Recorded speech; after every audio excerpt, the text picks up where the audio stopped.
Alright, it's time to try Syndicate, your last of all of the factions. Now your deck is going to look different from mine depending on what you've pulled, but we're going to walk you through how to play this deck.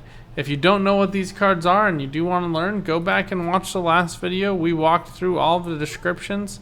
We're just going to walk you through how to play this deck. Alright, jumping right in and trying Syndicate.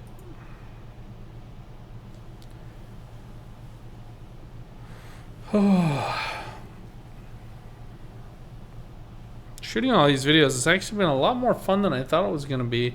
If you guys have lots of questions still, though, please check out the Discord down below in the description. Lots of people on there who are really experiencing Gwent like me and would love to share tips and tricks with you and would love to help you out. Alright, we got really lucky here and drew both of our Fallen Knights. We got one Sewer Raider, but we got two of these Witcher trios, so we want to put one of these back. And I don't love line of credit, so we're going to go ahead and put it back as well. Congregation is actually quite strong. Alright, we need a way to get some coins here. Roderick is one of the best ways to get coins over time. He's going to go ahead and generate one coin whenever he doesn't use his order. And his order creates this 3-point unit. So he's really pretty good, one of the better versions of these units that boost themselves or boost a unit in your hand. Alright, Elder Bear. Very nice. Alright, we're going to go for Roderick DeWitt. He's going to just sit here and passively get us a coin every turn. And you can see your bank here. You max out at 9 coins, so just stay aware that you need to keep your coins at 9 or below. And you can use them by spending them on tributes or on orders that have fees. There aren't a ton of those in this game, so I'm not going to stress out about it a whole lot. Looks like the opponent has gone ahead and hit off our armor here. That's what their leader ability does. We've played with that in the early game before. So a little unfortunate here that he's already getting attacked. But that's alright. Can't have everything you want.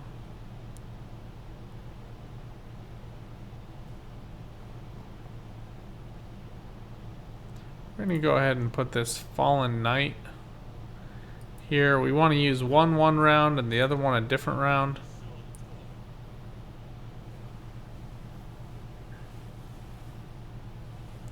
Whenever it shows the outline, that means the opponent is looking at the card.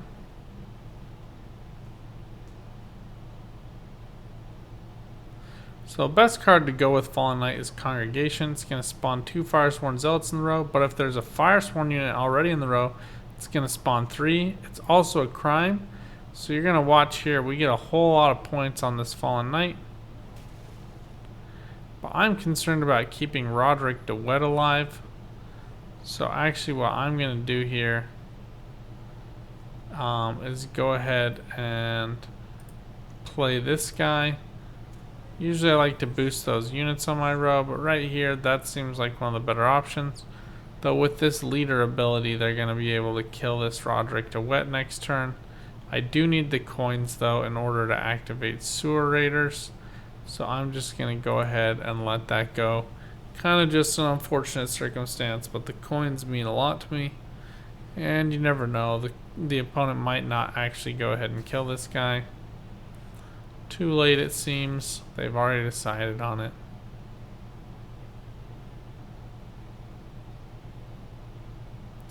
And we are on red coin here, so basically we're just going to play for as long as we can stay close to the opponent and potentially win. We also are going to get a lot of value out of Eskel when we play him with only 4 cards left, so we'll wait for that. Alright, now watch this Fallen Knight. We're going to go up by 3 points for these 3 spawned units, plus this is a crime, so it's going to be an additional point. So he's going to go up to 8 points. All right there, and we just took the lead. We're just going to keep fighting to try to stay ahead of the opponent. And we're going to use 1 leader charge here, mostly for the coin, but we do have this Fallen Knight down here who's going to give us some good value. The opponent opting to use that tactical decision I think they're trying to get that bloodthirst. Oh, lacerate. Going ahead and killing off all of our units. A little frustrating, but it's okay. I'm going to go ahead and spawn this here and then get down our sewer raiders. Remember, they have a horde of 4, so we just need to get up to our 4 coins to get them out and get their value.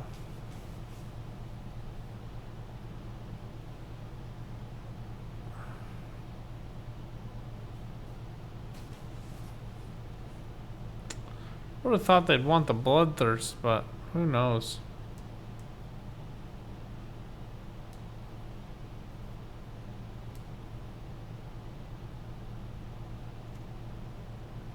Another De Moonlight longship.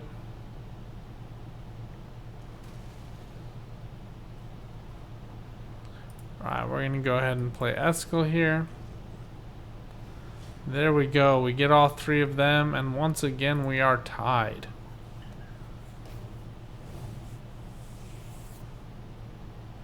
We're gonna just hope the opponent plays something else this range row and get this surrender going.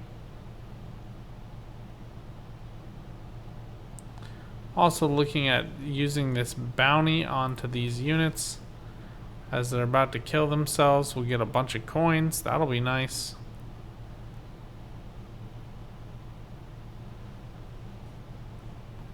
We actually remove armor by doing this one.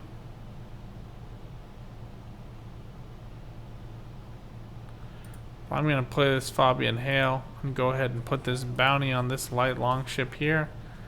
And we'll wait for the opponent to play. Then we'll go ahead and kill it and get the coins equal to its original base score, which is 5.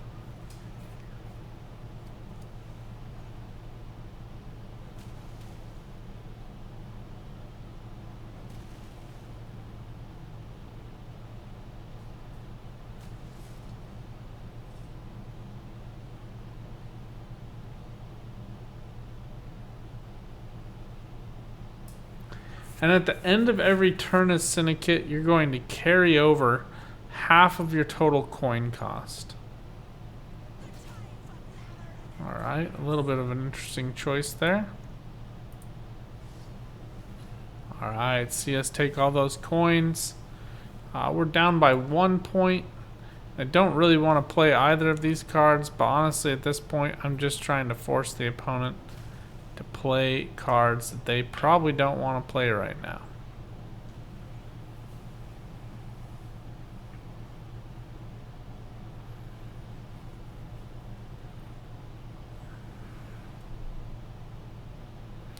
And you will note we did play out this Witcher trio. They are quite good, but we were able to get out 3 of our cards in hopes to get one of these other 3.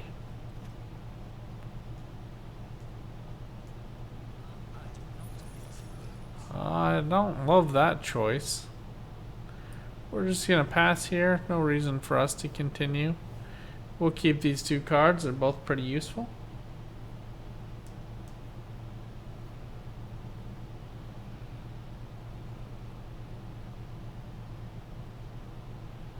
I think the opponent's just looking around a little bit. There we go.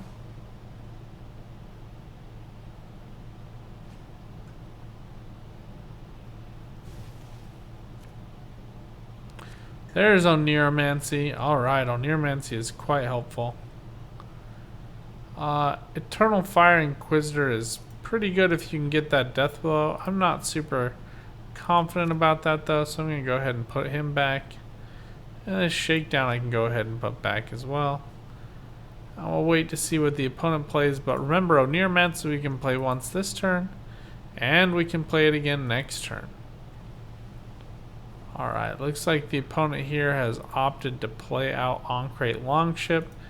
Now typically you want to save your coins in order to do something with those coins.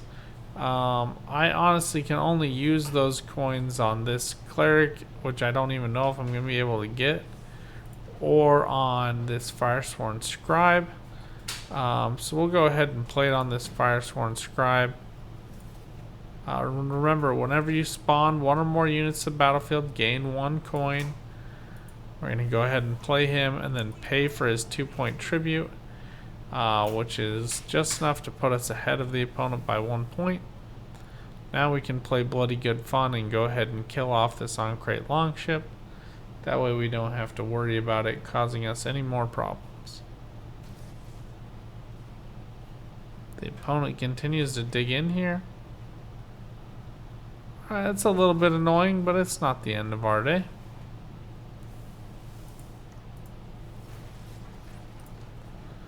So we just went ahead and destroyed his unit. Skellige is a red coin abuse deck, so I'm just kind of sitting here waiting for them to make choices. We'll play down Thunderbolt. Oh, this is so bad. They should have saved him. Ugh, yuck. You don't want to do that. So we'll just leave our Thunderbolt out here and wait for the opponent to play something. If they do, we can really easily leapfrog them and score by picking whatever we want with Oniromancy. Smart play here would be to just pass, but some people never learn.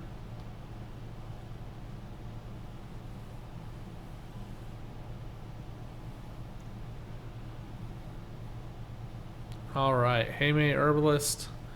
It's going to just go ahead and boost up that Geralt. So we know we have to get 8 points, and there are 6 points right here. So we're just going to choose the card that we are probably going to get the least value out of, which is probably this Internal Fire Inquisitor.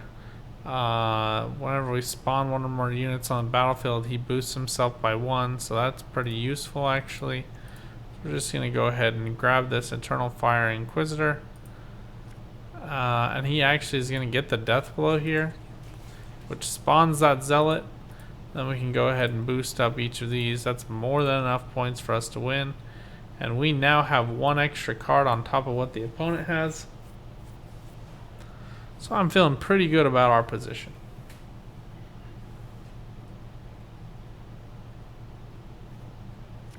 We get that Oniromancy back, then we draw 2 more cards. Don't really love this line of credit. Doesn't make a ton of sense here. This is pretty much as good as we can get. The only thing we're missing are Boris and Geralt. I don't think that Geralt is going to get us many points here. This transforms the zealots, which is helpful. Honestly, yeah, this is pretty good.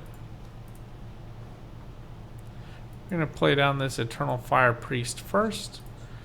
The Fallen Knight is just a little bit more useful, in my opinion, because he has that Intimidate ability on him as well as getting that boost every time there's a spawn.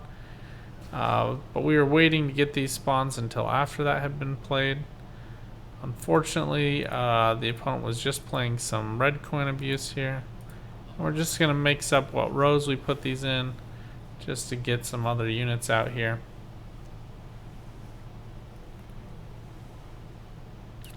And if the opponent attacks these units, that's just fine with us.